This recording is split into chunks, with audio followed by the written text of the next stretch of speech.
Healing the shame from past mistakes as the tears fall from your eyes.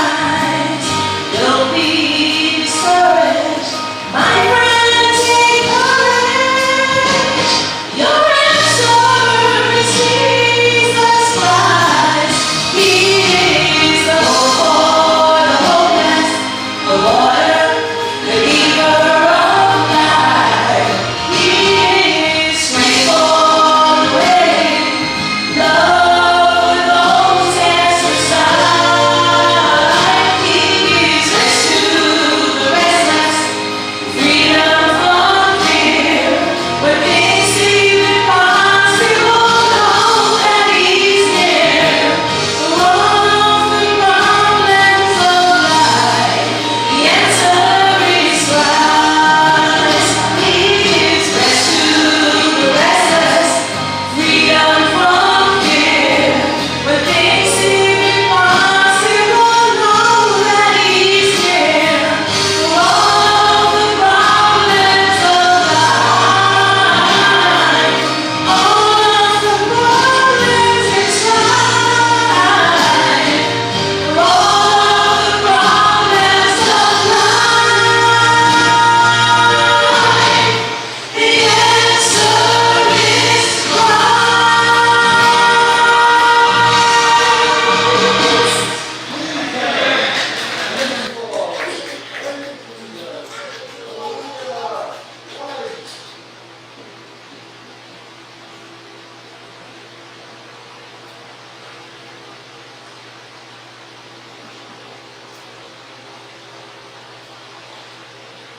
You hear me?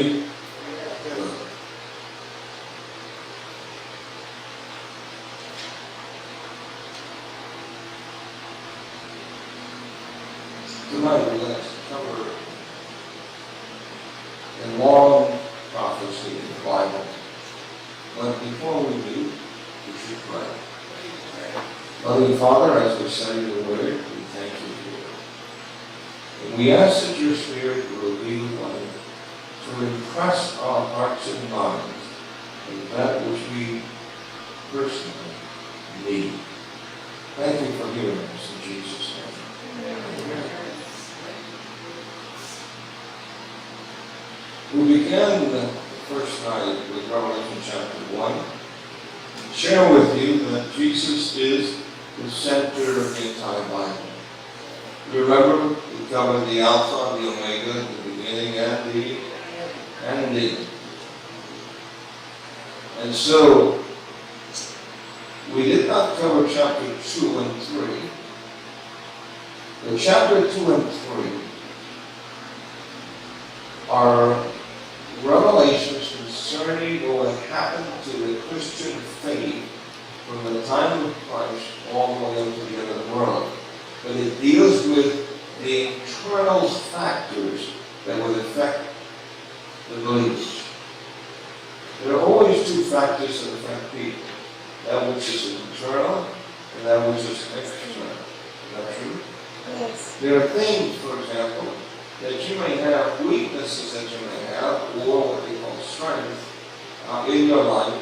But when you deal with a crisis, an internal crisis, what's inside would either demonstrate that you're weak or demonstrate that you're strong. So there are internal factors, spiritual factors, and there are external factors. So Revelation chapter 2 and chapter 3 have to do with things called heresies, for example, that Jesus revealed, and the spiritual condition of the people and the church as the church continued through the centuries all the way to our time. Then chapter 4, 5, and 6 have to do with the external factors that will affect the Christian faith from the time of Christ all the way to the time. Now, if you have your Bibles with you, I think it's important if we peg, as it were, and put a beginning time in the Scriptures. In Revelation chapter 1, God tells John the Revelator to write the things that are and the things that are to come. Look at Revelation chapter 1. And notice the clear counsel in verse 8, chapter 1, verse 8. It says, I am Alpha and the Omega, the beginning and the end, saith the Lord, which is, and which was, and which is to what? Come. And verse 19 says, write the things which thou hast seen, and the things which are. So write the things that you have seen, and those that are, and the things which shall be hereafter. And the what? All right. Now, the reason why this is important is because if you do not have a beginning point, you can begin anywhere. And there are people who take the book of Revelation and try to apply it completely into our day, when there are things in Revelation that do not pertain to our day. They were prophetic, but they were prophetic from the time of John. And you have to remember that John was living in the days of the Roman Empire. Christ had been crucified, Jesus had left, and then the disciples were commissioned to preach the gospel to the world. And one after the other were either killed or died. The one that remained was John the Beloved, who wrote the book of Revelation. He was over 100 years old. And so John then outlived all the other disciples. And finally John died, and after John died, then the churches began to kind of, what we would say, be ambivalent, if you understand that word, or unsure as to what they should continue to believe. And so what happened was that from the time of the Roman Empire, things began to affect the church from outside. One of the first things that affected the church was persecution. Is that true? Yes. And the persecution affected the Christian church. But persecution actually made the church stronger.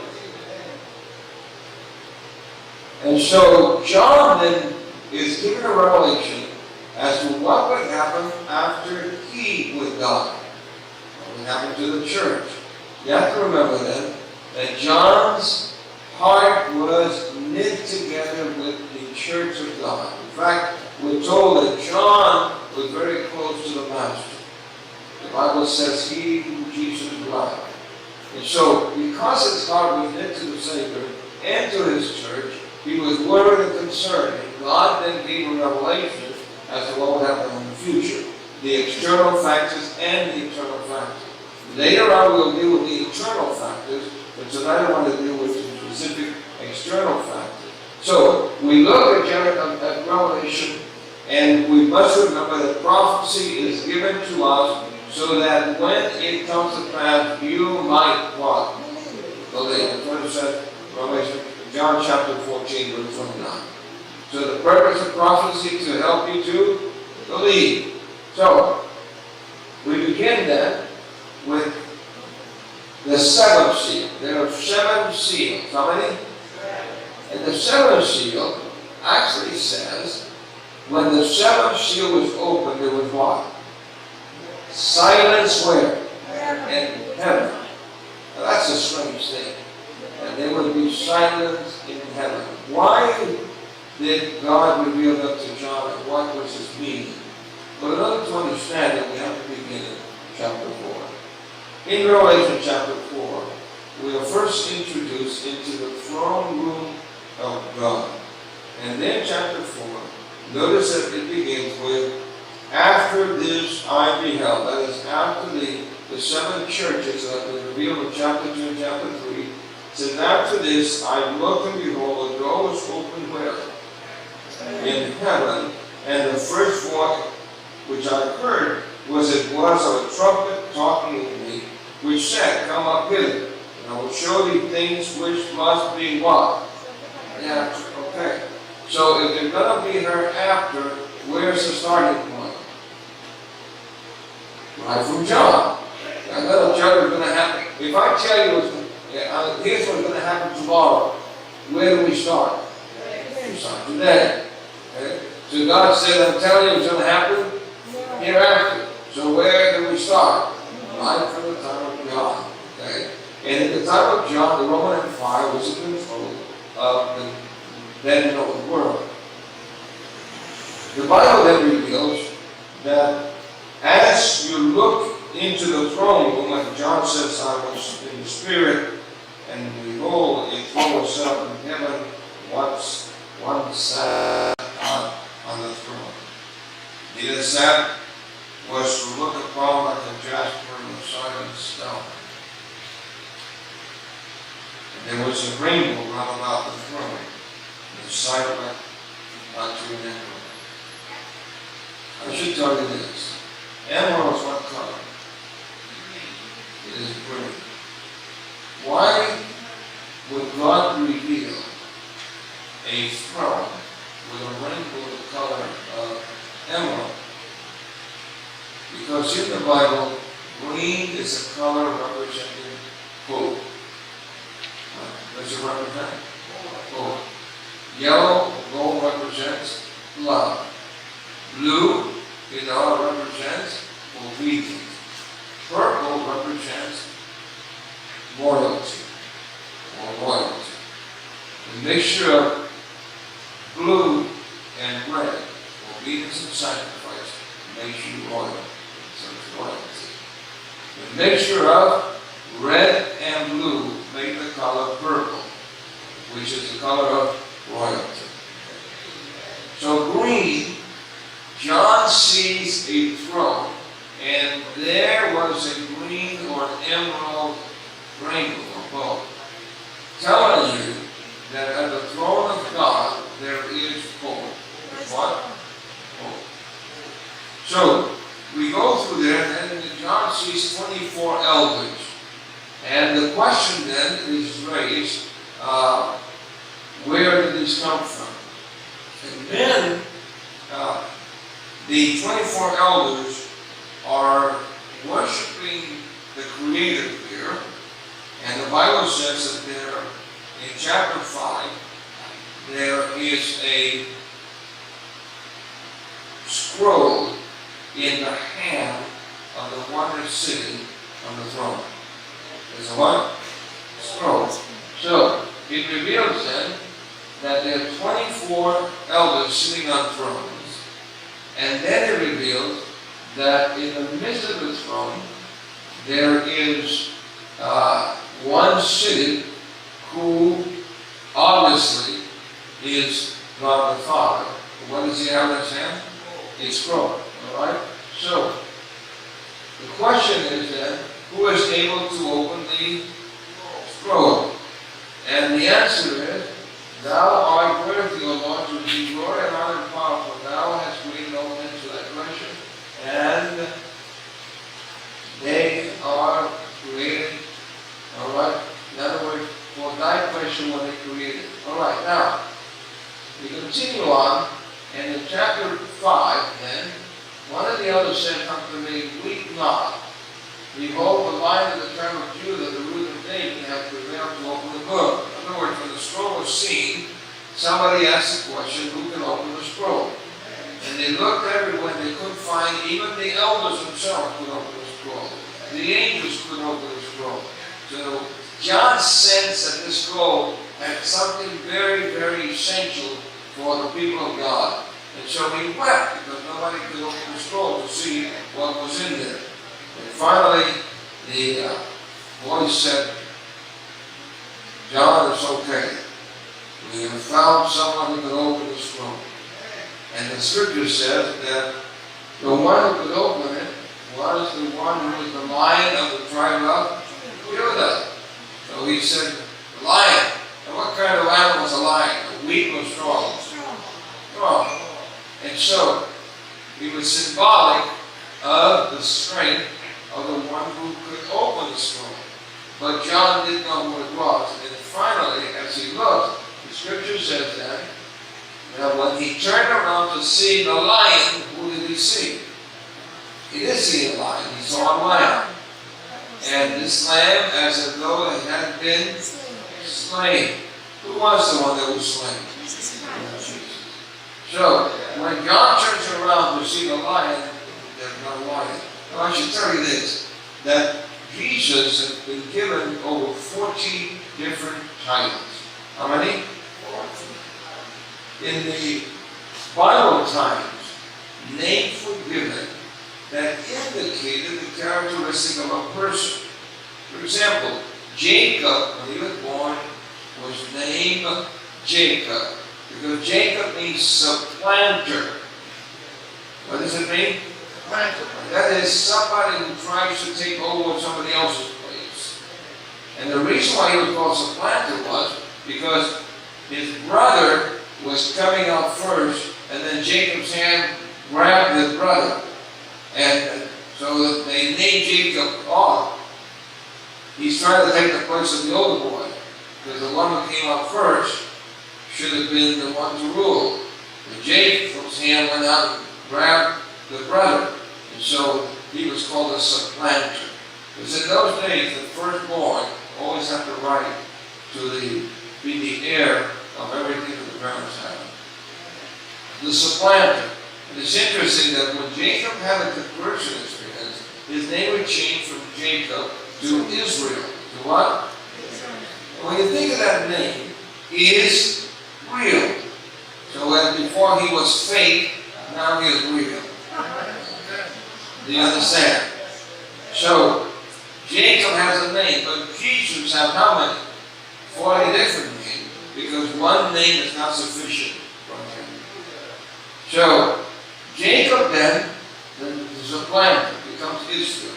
But Jesus' name, the lion, the lamb. What else is he named? He's called the water of life. He's called the bread of life. What else is he called? The shepherd. He's called what? The shepherd.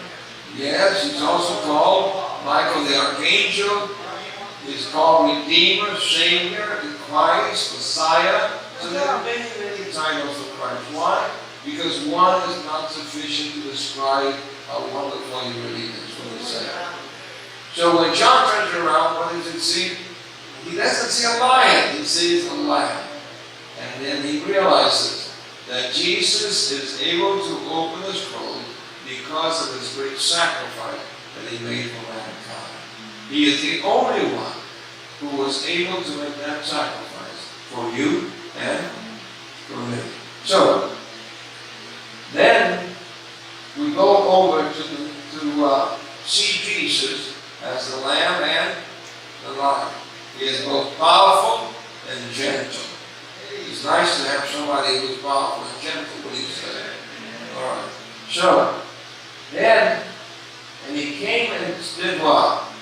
Took the book out of the right hand of him that sat upon the throne. So Jesus was the only one worthy to go and take that scroll out of the right hand of the one who was sitting, the Father. And Jesus then could open it. Now, it says that it has seals. How many seals? 7 seals. In the old days, when a scroll, we call that today a letter. What do we call it? Letter. In those days, they called it a scroll. And basically, it was just wound up like a scroll. All right? And when a king wrote a letter, it was always wrapped up, and then a seal was put on it, so that when it was sent, only the one who was worthy to open it, or who it was sent to, could open it.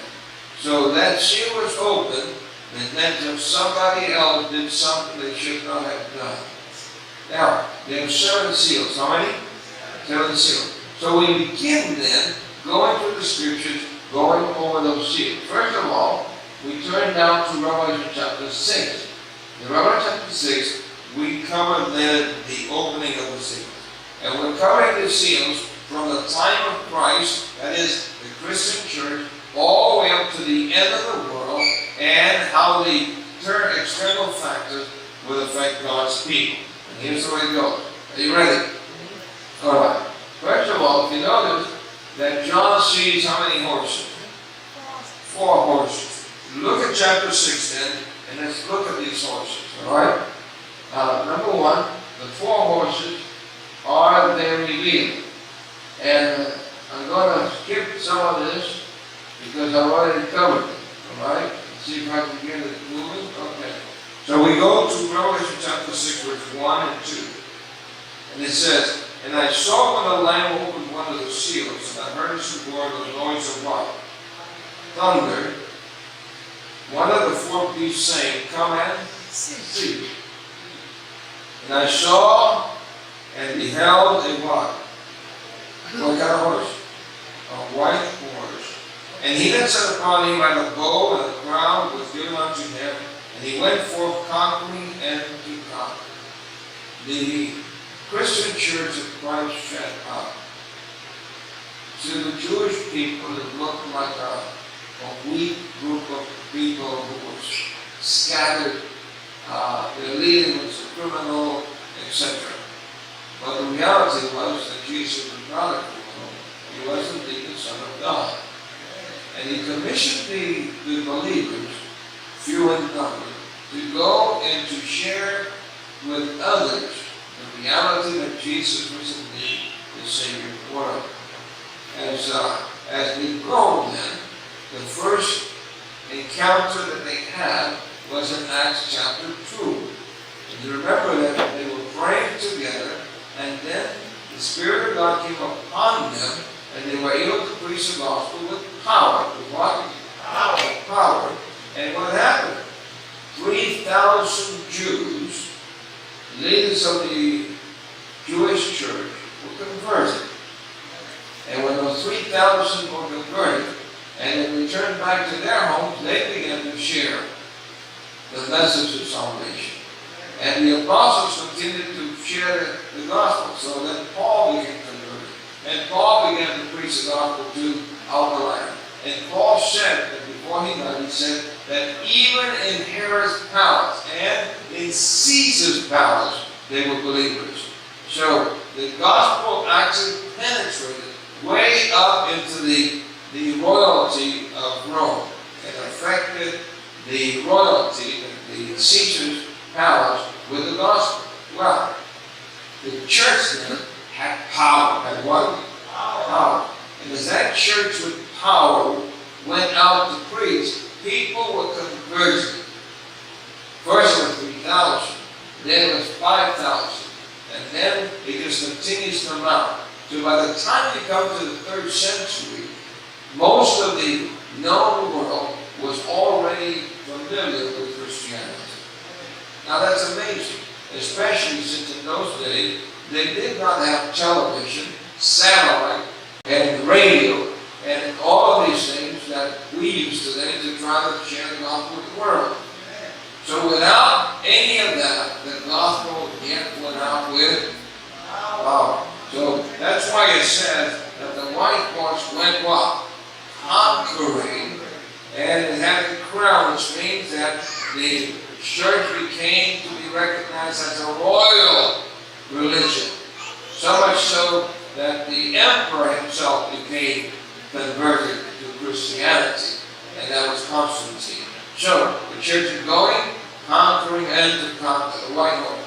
White represents what? Purity. What does it represent? Purity. So this is the pure gospel faith of Christ going forward, being shared with the world, and people were converted in turn. So the drunkard became sober. The wife beater became a loving husband. The thief became honest. So all of these changes affected the society of the day. And it was a marvelous, marvelous effect on society. So the church is going forward, conquering to conquer.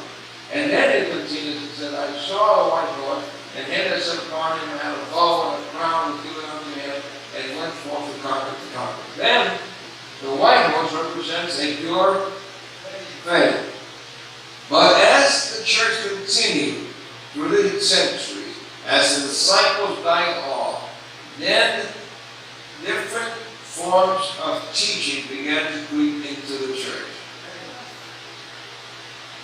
these forms of teaching came into the church, it created a division in the church. And the division that was created caused the church to begin to persecute the people who would not follow their teaching. Let me show you. The next one is what color? What is it? And when he had opened the second seal, I heard the second beast say, "Come and see." And they went out another horse that was what? Now, white represents purity. What does red represent? Represents blood. Sacrifice. So what happened was that the church that was pure and with preaching the gospel with their kindness and humility could win thousands, they began to lose the power because they began to disconnect themselves from the one that could be the power. The power of God is the only power that can change the human heart. You hear what I'm saying? You cannot force people to become religious. You can try, but you cannot. And so, the church, however, became the religion of the Roman Empire. So at first it was pagan, and when Constantine became converted, he would march his soldiers through the water and stand up and say, "Baptizo," which means "I baptize you." So on one side they were pagan, and on the other side of the river they were Christian. Question: if that's how a person becomes a Christian? Yes or no? No. There has to be a change of heart. Agree on what? Change of heart. And so, there now, when these Roman soldiers had went through the river, and now they were considered to be Christian. The problem with that is, now the political and military powers are under the control of the church. And let me say this. Whenever a church turns to the political and military powers to accomplish its work, it's a bad cause. Because the power of Christ does not need a sword to accomplish his work. In fact, when Jesus was being captured, Peter took out a sword to defend Jesus. And Jesus told him, "Put up your sword, for he that lives by the sword shall die by the sword." And so, you find then, power is given unto him that set thereon to take what? Beasts from the earth. And then it says, and that they should what? Kill one another. And they were given him a great sword. So the church then began to become the persecutor. In other words, there were people in the church that did not go along with all of these different teachings that were creeping into the church. But they became the minority. They became what? Minority. In other words, the few in number. Because now you had the whole Roman army that was Christian, so-called. Then you had all of the society that had become Christian, so forth. But the true Christian knew there was something wrong. In other words, can you claim to be a Christian while you are a thief? Yes or no? No. You can claim it, but is it true? No. Because Jesus said the following, "You shall know them by their fruits." Shall know by what? By their fruit. So, when the church then began to become popular and become the state religion, it began to persecute those who would not accept these new doctrines. And so, a division took place, and that's why they began to kill one another, as it said. The division took place in that the Christians began to turn against the Christians, or the professed Christians began to turn against the true Christians. And the only thing that those Christians could do was flee. So they separated themselves and went into the mountains. So now the church, the red church, stained with blood, has now taken over the government, taken over the military, and now it is using forced to push his gospel. But as I said, you cannot force people against their will. There is a saying that says, a man convinced against his own will is of the same opinion still. Did you hear that? A man convinced against his own will is of the same opinion still. You cannot force faith on people. Faith must be born out of a relationship between a person and God.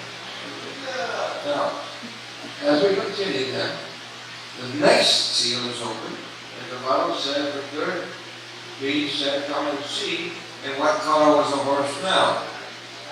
So the horse is changing colors. It changed from white to red and now to black. Now what is the color black usually associated with? Darkness, right? Darkness. Now, the church then, as it became the persecutor, now no longer had the power of Christ to accomplish his work. And the church went into what we call in history the Dark Ages. Have you heard of that period? So now the church is in the Dark Ages. And during this time, the church did everything possible to force everybody to accept its dogmas or its teachings. And the Bible then was destroyed. Or at least they tried to destroy the Bible.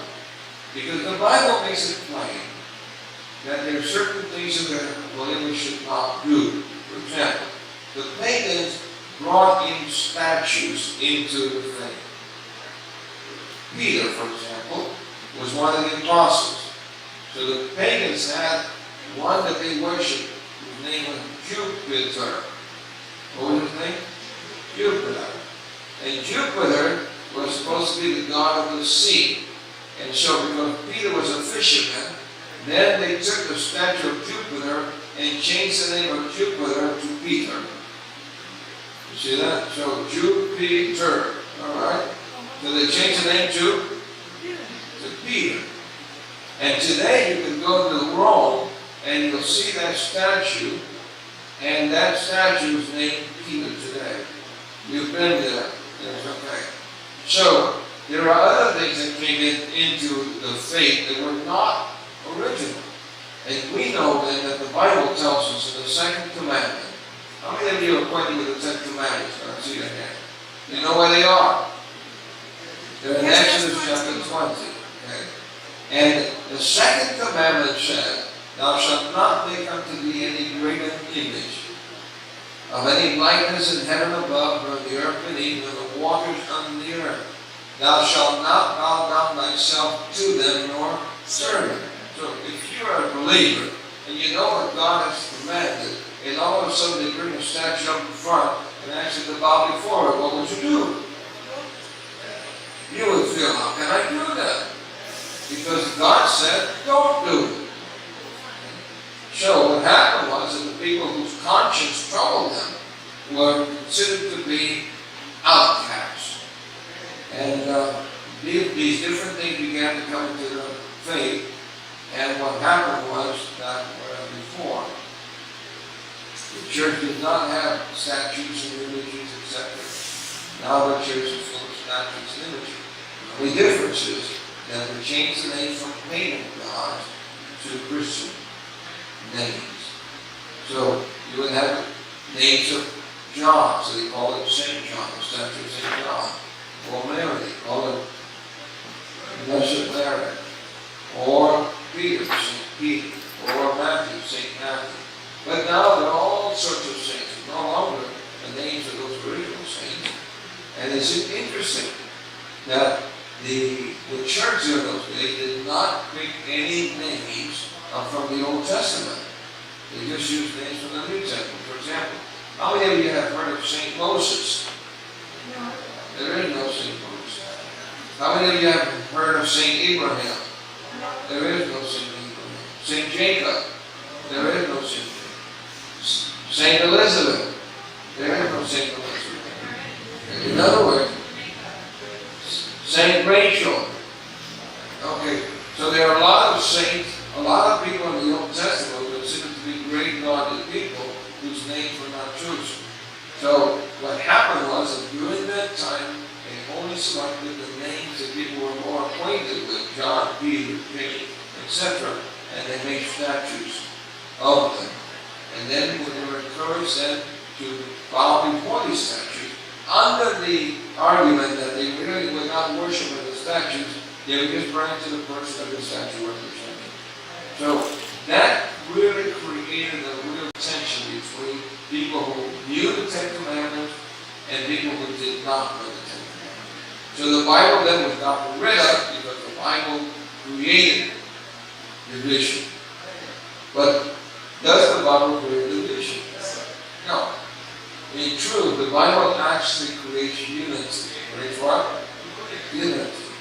And so, the horsemen, the black horse, the church, began to change colors. And during the Dark Ages, they added many practices. And so I'm going to give you a list of all the pagan practices that came into the church during the Dark Ages. How many of you would like that? Okay. So I'll give you that list and the actual dates that they came in and were instituted. All of these were not in practice during the New Testament. Okay. So they were added. Now, they began to sell merchandise religion. So the highest office was bought for a price. And that's why I use the term that they sold wheat for a penny, etc. Alright? Then, so the horse was a compromised thing. So during the Dark Ages, it was a very serious time. It is estimated that from 50 to 100 million people died for the crime of what is called heresy. And what is heresy? That word simply means that you do not go along with the teachings of the church.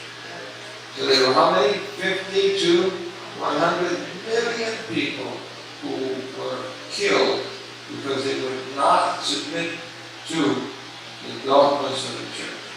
For example, I'll give you an example. In England, later on, in the days of Tyndale, when Tyndale was writing the New Testament, there was an English couple who were taken to trial for the crime of teaching their daughter how to say the Lord's Prayer in English. Because in those days, the church was saying that anything that was holy could only be said in Latin. In what? In Latin. And so the parents taught the child how to say the Lord's Prayer in English because the child didn't understand Latin. So they wanted to teach him how to understand that the Lord is my shepherd, or our Father which art in heaven. So when they discovered a little girl saying the Lord's Prayer in English, they considered that to be blasphemy.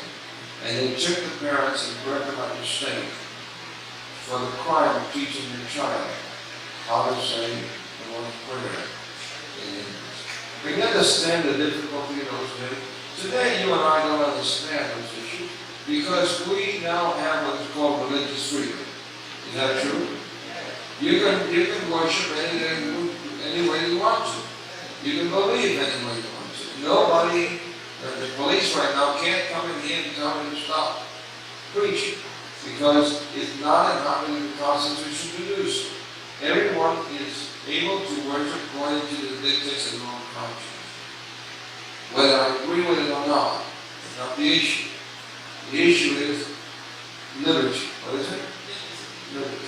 So, the church then became a compromised thing and drove Europe into a point that was called the Dark Ages. Darkness. Education pretty much came to a halt. People were being kept at a common level, so that all they would know to do is farm, cultivate the field, and all that. And the majority then were laborers, and only a few were royalty, etc. And that brought about a change. So here's the church, was supposed to be the one to take care of the poor and all that. The church now is living high. The leaders, the cardinals, the bishop, the archbishop, and all that, wore gorgeous robes, etc. They were being carried as they went, while the common people were laborers, doing common work. And so it was not good for the church, for the common people to know the Bible, because then they would want to be set free. Now, I think you folks who come from what they call African American, you folks who come from times when your great-grandparents might have been enslaved. The same was practiced in those days. They try to keep people ignorant so that they would not know that they had more rights than when they were being offered. Usually what happens is when people want to control people, they try to keep them ignorant. If they can keep them ignorant, then they can control them. And that's what the church did for the Caucasians. Now, notice then that the next piece comes out, the next one, and his color is what? Pale. So now the church goes to pale. Now, when you think of somebody pale, what does that mean? It has to do with death. It has to do with what? Like, I remember my mother when I was young, and somebody was really, really sick, and they had no color. My mother would say, "It's a gente pálido." All right? How many of you remember that term, pálido? Okay. It simply meant that they were near death. You know what? Near death. And so the church then, that started out as a pure church with the power of Christ to convert the world, began to be popular, and popularity lost its hold on God, and began to use its own forces to try to continue to keep religion alive by force. And during this time, when the horse was basically pale, it was a time again that the church, now spiritually speaking, dead, and the only thing they can do is use the sword. I just came from living in Guam, the island of Guam, which is about 530 miles east of the Philippines. And all the Chamorros, the original people we call Chamorros, are all Catholic today.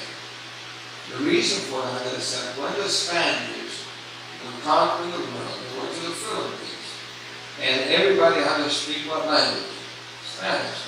So if you go to the Philippines today, when they count 1, 2, 3, 4, 5, 6, which is what? Spanish.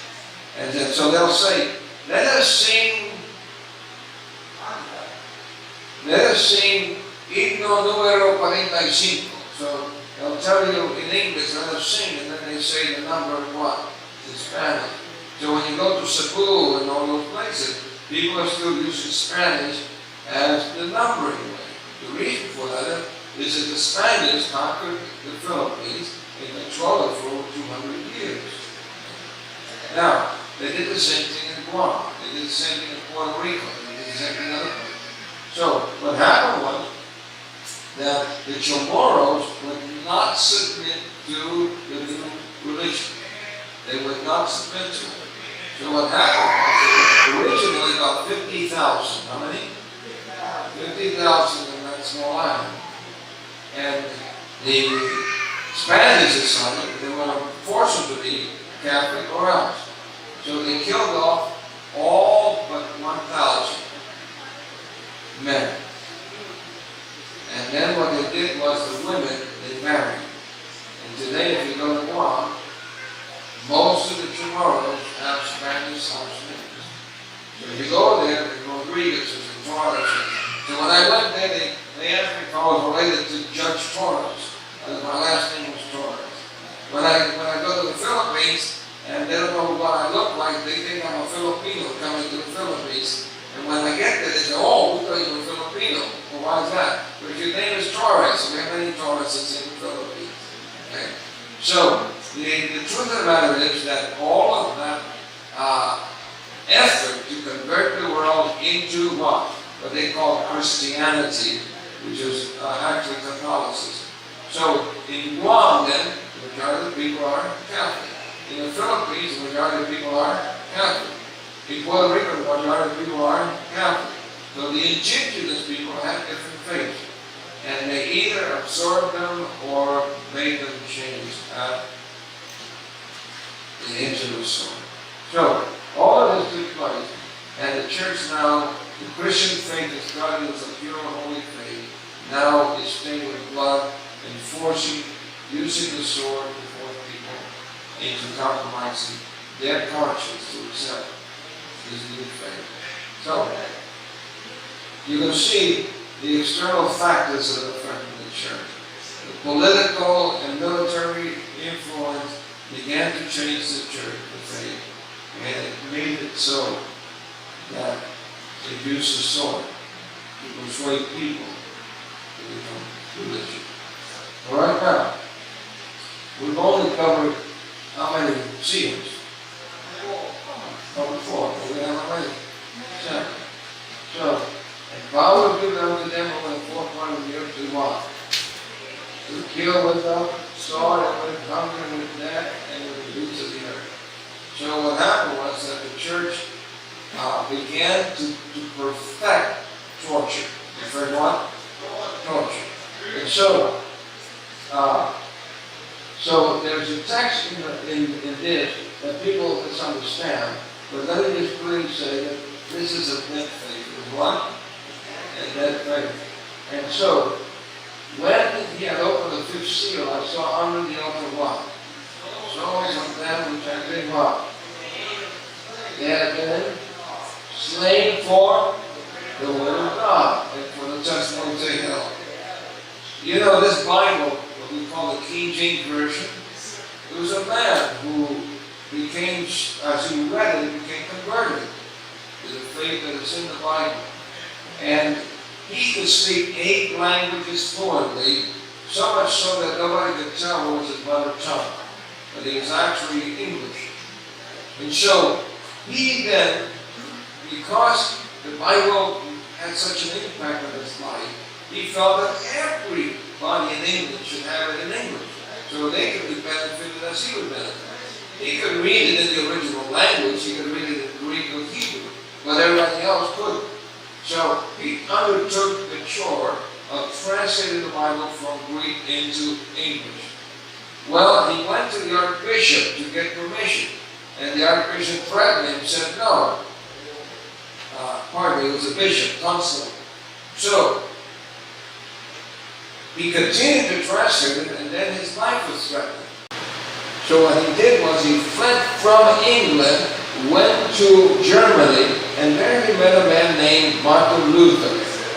And at that time, there was a new press that was just invented called the Gutenberg press.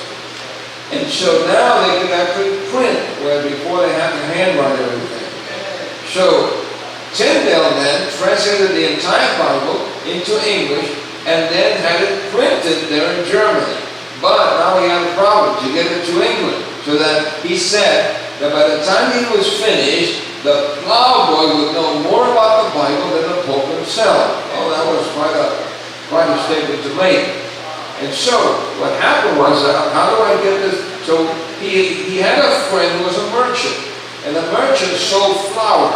So what he did was, he would give the Bibles to the merchant, the merchant would put the Bibles in the flour bags, and then ship them over to England.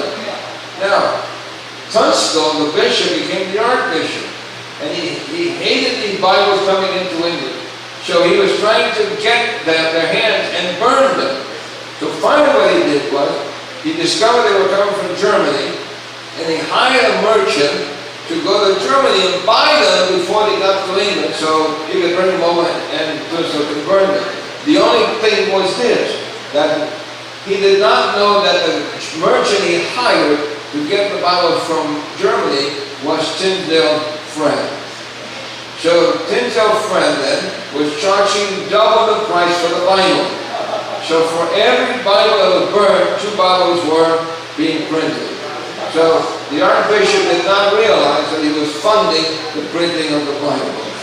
Well, what happened eventually was that he was betrayed by a friend, and they captured him and took him back to England, and then they put him on the stake, and through the post that he was tied to, they drilled some holes and put a wire through the post around his neck.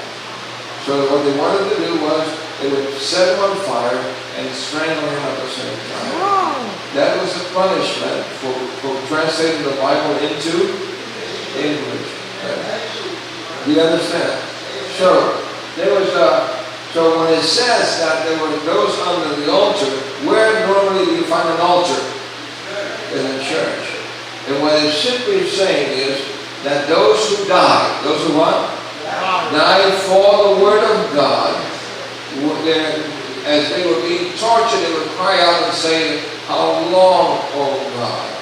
In other words, it shows that it was the church, the altar, killing them for the Word of God.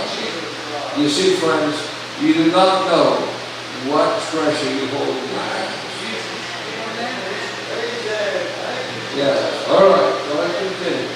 Now, notice what it says. Just to help you understand that language, notice it says that when Cain killed Abel, God said to Cain what? His blood crieth out. His what? Now, what does that mean? His blood crieth out. It simply means a request for justice. A request for what? For justice. Here's another statement today, so you can see what I'm talking about. There was a man who was murdering women in the Midwestern states, and fortunately they caught him. And when they caught him, what he was doing, unfortunately, was he was taking women, and he would rape them, then strangle them. And then he would send a little note that he had just killed such and such a woman. They could never catch him. And finally they caught him because he made a mistake. He did a cassette. In the old days we had the disc, the floppy disk, you know. And what he did was he erased the floppy disk and put the message and sent it to the newspaper after he had just killed, raped, and tortured. It was rape, torture, and then killed the women. Well, he sent the message, and he did not realize that even though he thought he erased the floppy disk, the FBI could actually read what was still in the floppy disk. And it turned out that floppy disk came from a Methodist church. From where? A Methodist church. And that he was a deacon. He was in what? A deacon. So all this time as a deacon, he was acting pious and all that, but in reality the man was He was more than a dealer, right? So when he was finally caught, what does it say? Victims whose voices were what? Brutally silenced by the evil of one man will have their what? Their voices heard again. So when it says that there were souls under the altar crying out, "How long, O Lord?" it is only a symbolic phraseology asking for what? Justice to be done. So, thousands and thousands of people lost their lives in the dark ages. Now, we need to hurry up because there was a group of people called the Waldenses. Who are they? Waldenses. And I've been to this place. In fact, these are the pictures that I took. This is where they lived. They had to go and hide in the mountains in order to be able to keep their faith. They would hide in caves. Their houses are still standing. This is from the Dark Ages. The classroom that they would teach the young boys to be merchants, and they would write the Bible, handwritten Bible, and then they would hide their Bibles in their coats, and they would go out and sell where? And when they would find somebody that they thought would be blessed by the Bible, they would give them the Bible. Unfortunately, sometimes they give it to the wrong person. They were turned into the official, and then they were, of course, tortured and killed. And so, you can see I'm standing over there. Can you recognize me over there? All right. So, here I am again.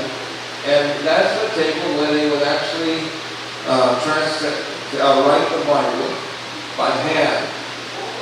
Yeah? What's that? Thank you. But anyway, you can see then the actual classroom and the place where they would write the Bibles and then actually hide them in their pockets to go and share the gospel. These people suffered terribly during the Dark Ages, and but they lived out in the mountains. Here, this young woman is showing us, she's young even though her hair is gray.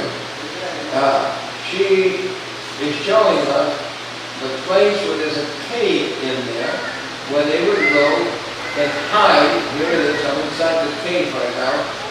And we're standing up where the preachers would stand, the priests of the congregation. Okay. And one time then, the Roman soldiers came, they were looking for them and heard them. And what they did was they put wood at the entrance, set the wood on fire. And over 200 and something women, children, and men died. Only for the sake of the word of God. So it was a terrible time of persecution. People were burned out to stake, etc. In fact, here's some of the instruments of torture that they would use in those days. You can go to Rome, and there is one of the buildings that you can pay, and they'll take you and show you all the torturing instruments that they used during those times. And some of these were just to make you embarrassed. For example, like this one over here, so that you would look like a donkey. Okay? So they would put that on you, you had to walk around society, and everybody knew that if you had that on, you were a heretic. What were you? A heretic. It was a way to single people out. This one, you can see it. This one was a little bit more painful because they would put the two prongs into the bone here, and the other two prongs underneath the chin, so that the person would have to keep his head up high. If he got tired and lowered his head, then those forks would actually go into their jaw and into their bone. Okay. This one was terrible. This is a door, and you can see that spike there. The door had spikes, and the purpose of it was that they would call the Maiden of Nuremberg. And what they would do is they would tie somebody in there, and they would slowly close the door so that those spikes would enter into the body. But they make sure that the spikes were put in a way that it would not hit any vital organ, so that it would cause great excruciating pain and then great precedence against them. They would open them up, close them up again, open them up. It was just repeated to keep the person alive as long as possible. And the purpose of all this was to keep other people from following the steps of these people who died horrible deaths. Well, you can see that it says to her was granted that she should be arrayed in what? While this earth considered them to be the offspring of the earth, heaven considered them to be saints, not worthy of all that was going on. Well, we go on to the next seal. And I beheld when he had opened one seal. The sixth seal. In other words, friends, we have gone now from the Roman times all the way through the Dark Ages, and now we're coming to just out of the Dark Ages, right? So, what happened during the Dark Ages? Well, finally, there was something called the Reformation that took place. And people began to turn to the Bible. And people began to flee Europe. And people, as they fled Europe, they came to a place called what? America. What do we call it? America. All of us. How many of us? All of us our roots back in either Africa or Europe or Asia. Okay? So all of us come from these countries. Our forefathers came, many of them came to begin with to this country because they wanted freedom from a king and freedom from a pope. They wanted to be able to worship according to the dictates of their own consciences. Well, this next seal opens with a large earthquake. With what? A large earthquake. So, as the Dark Ages is ending, God wanted us to understand that the Dark Ages was ending and a new era was beginning with a great earthquake. And this is a great earthquake that actually took place in Europe. And when it did take place in Europe, it actually shook a lot of the European continent. And there are several things that would have happened. Number one, it says, a great earthquake and the sun became what? Black. Okay? And then the moon became what? Like moon. Okay? Like blood. Okay? Then it says the stars of heaven fell on the earth, even as a thick castle of everything which she had shaken out of everything. So there are several things that would take place that would signal the beginning of what we call the time of the end. So that's why when somebody says, what's the date? God has not given us a date. God has simply told us that the time of the end would begin and that we would be at the time of the end. It's like the time of Noah. God pronounced that there would be a flood. And God gave them how long? 120 years. And because they saw nothing during that 120 years, they assumed that Noah had gone wacky. He was building this boat when there was no water, there was no ocean, and there was no rain coming from the heavens. So they thought that he was crazy. But all he was doing is following what God had told him to do, because there was going to be a flood. Okay? So, the Bible then says that the same thing would happen, that would signal the time that we enter into the time of the end. And that began with a large earthquake. And here's the history for you. That earthquake took place when? 1755. It was a huge earthquake that affected all of Europe. And affected the U.S., affected Africa, etc. Rivers were turned in reverse. People disappeared. Tsunami, a huge tsunami. The center of it was near Lisbon, Portugal. And people just went to the churches to hide in the churches, only for the churches to crumble and fall on them. They went to the docks to get away from the crumbling rock, and the tsunami came and swallowed them away. And so there was no place to hide, and people were screaming. As far as they were concerned, the end of the world was here. But God signaled that in the end of the world would begin with a what? With a launcher. Then, following that, in 1780, all of a sudden, the day became dark. There was no eclipse of the sun. There was no volcanic activity that blocked the moon. The moon became red like blood. And again, when people saw that, again they thought it was the end of the world. It's interesting. When people sense that there's possibility for there to be great danger, they become religious instantly. Don't they? Yeah. When 9/11 happened here in New York, I remember all of a sudden everybody was funding. They were praying together and all that. But that only lasted about 3 weeks. Because I remember coming here to help out, and the first week everybody handing out food and all that to everybody. They were praying together and all that. Jews and Gentiles and all that. All of a sudden they were united. But the second week got colder, the third week got colder, and after that it was again business as usual. So, the moon became like blood, and people thought it was the end. And that was another celestial sign. God said there would be signs in the heavens, right? Then, something else happened. According to history, what took place was that there was the falling stars. Now, some people think that this is that stars fall. Please remember this. The stars don't fall. Meteorites fall, but not stars. You have to remember that the closest star to you is the sun. And the sun is 1,300,000 times bigger than the earth. How big? 1,300,000 times than the earth. So that sun is not going to fall to the earth. If anything, the earth will fall to the sun. Okay? So, what does it mean then? We call them shooting stars. What do we call them? Shooting stars. And the shooting stars began to fall in this particular day. There were hundreds and thousands of shooting stars falling every minute. Here's a testimony of somebody who witnessed it. Here's what they said.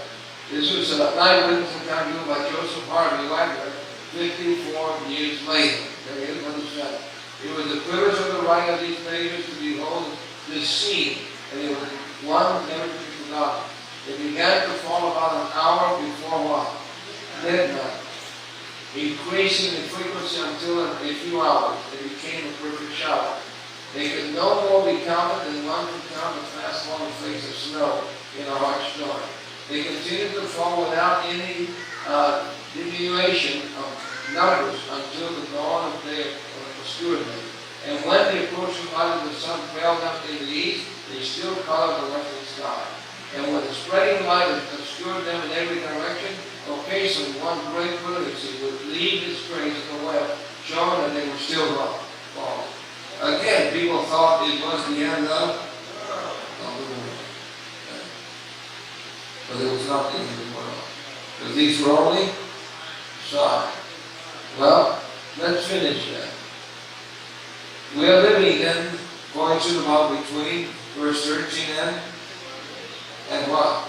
And 14. In other words, these signs have already occurred. The next sign will be the heavens rolling back on the scroll. And that has not yet happened. So in other words, friends, we are living between verses 13 and 14 of verse 16. Jesus is about to come. Alright? So, when you consider that, you can know then that according to the scriptures, it says, and the heaven what? We parted as a scroll when it rolled together in every mountain and island was in their place. We know that has not yet happened, but we also know that it will happen. And when that takes place, it will be a clear sign that the end has come. Now, you can understand that, as Jesus said, that in those days after the tribulation, the sun shall be darkened, the moon shall not give a light, and the stars and the shall fall, and the powers of the heaven shall be shaken. And then they shall see the what? Son of Man coming to cloud. So, praise God from this perspective, that you and I are living very close to the edge of eternity. History, as we view it, the Bible has foretold it. We are actually very close to what the Bible calls the end of the world.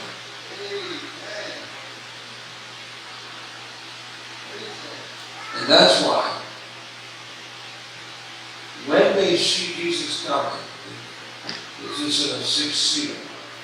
As it says that the heavenly part on the scroll, and then it says, that they see the king coming. It says, and the kings of the earth, and the great men, and the rich men, and the chief captains, and mighty men, and every bondman, and every free man, who hid themselves to death to the rocks and mountains. And what do they say? They say, fall on us, and what? Hide us from the face of him that sitteth on the throne, and from the wrath of the Lord. There's no question that if you believe this, terrifying to some people. If you've never heard this before and you hear it for the first time, it can shake you up. Not true. But here's the problem. Those who have heard it before, they become callous to it. When we do not understand the fearful sights that are to come upon you. And that's why they ask the question, when they see all this things happening, what is the question that they ask? Who shall be able to stand? What's the question? Who shall be able to stand? Friend, will you be able to stand? That's the question. We know that we're living very close to the end of time. When this comes, I want you to notice who's making a statement. It says the chief capital, the great man, the rich people, not the common people.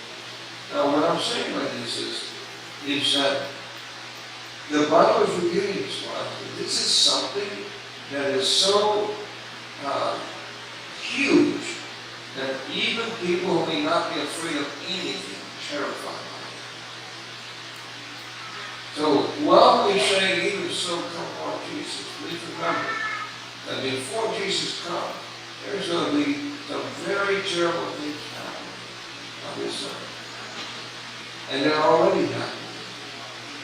But the only comfort that comes to me from all this is to know that Jesus is still in charge.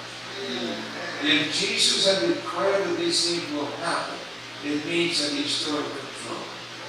How many of you remember the old song? And I remember learning in Brooklyn, New York, PS 156. And the song was, he's got the whole world in his hand. How many of you remember that? Yeah. Well, whether people realize it or not, this is true. Jesus does have the whole world in his hand. And while man do this and man do that, man can do anything. But ultimately,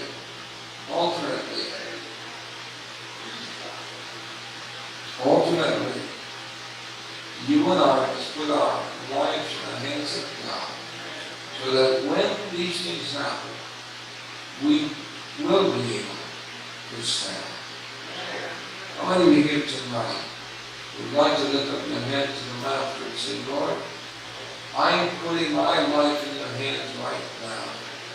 I want to be able to stand. When that happens, I don't want to be crying to rocks in the mountains. I want to have developed my faith in you, so that when that time comes, I can stand. Let's pray together. Heavenly Father, we are grateful for what you have revealed in your word. We see that nothing has been hid from your eyes. And we know, Father, that you have revealed to us these things, so that as we see them happen, we will not be shaken up and lose our faith, but rather we will cling to you the more, so that we can have the certainty of salvation. You've seen our hands. Help us to be true to the raising of our hands, and making sure that we are accepted and made you Lord of our lives. We pray in Jesus' name. Amen.